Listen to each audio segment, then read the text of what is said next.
sommes ici à côté du stade de Gerland, un stade évidemment auquel les Lyonnais sont très attachés parce qu'il est rempli d'histoire et d'émotions pour bon nombre de supporters de l'équipe de l'OL. Nous avons la chance d'avoir à Lyon une grande équipe, un grand club et un grand président, Jean-Michel Aulas. Et Gérard Collomb, sur le dossier du grand stade, à nouveau a mis en place une méthode qui ne fonctionne pas.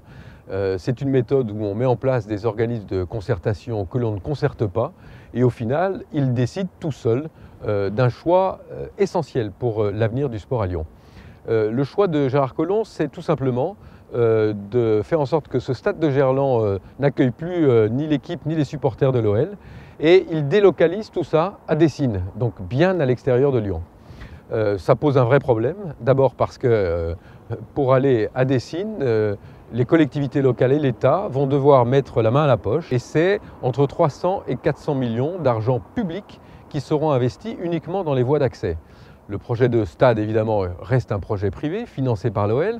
C'est la raison pour laquelle il a besoin de faire ce qu'on appelle l'OL Land, c'est-à-dire une surface commerciale de bureaux, hôtels, restaurants, qui lui permettrait de dégager de nouvelles ressources et de financer cet aménagement de grand stade.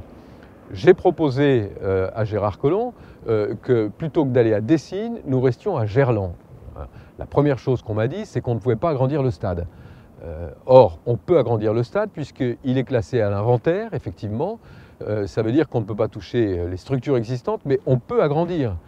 Ça a été fait en 1998 d'ailleurs pour la Coupe du Monde de football et ça pourrait être fait aujourd'hui pour l'Euro 2016.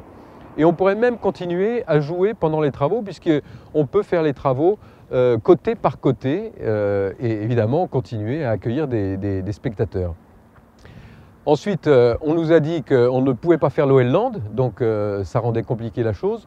Eh bien, si, on peut faire l'OL Land, puisque nous avons juste à côté du stade ici le port Édouard Herriot, qui dispose d'une surface largement suffisante pour faire OL Land.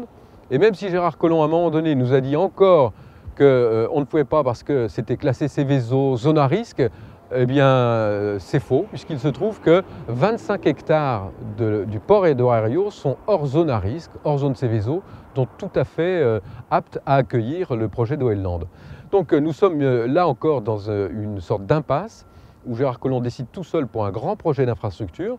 Je défends bien évidemment le site de Gerland parce qu'on peut l'agrandir, on a toutes les voies d'accès disponibles, on a des parkings, on peut en avoir d'autres sur le port Édouard Herriot, on a le métro, notamment celui qui va aller à Oulin bientôt, on va avoir le tramway, on a évidemment les vélos et nous sommes à côté du centre-ville de Lyon, donc on peut venir en vélo.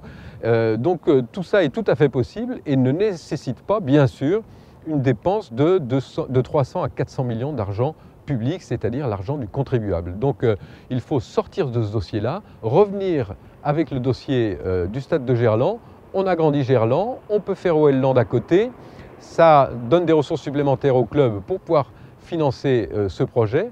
Et puis au final, pourquoi pas laisser le stade de Gerland à l'OL plutôt que de le garder et d'en assumer, nous, une responsabilité notamment financière. Encore une fois, sur ce dossier, comme sur bien d'autres, Gérard Collomb ne nous dit pas la vérité.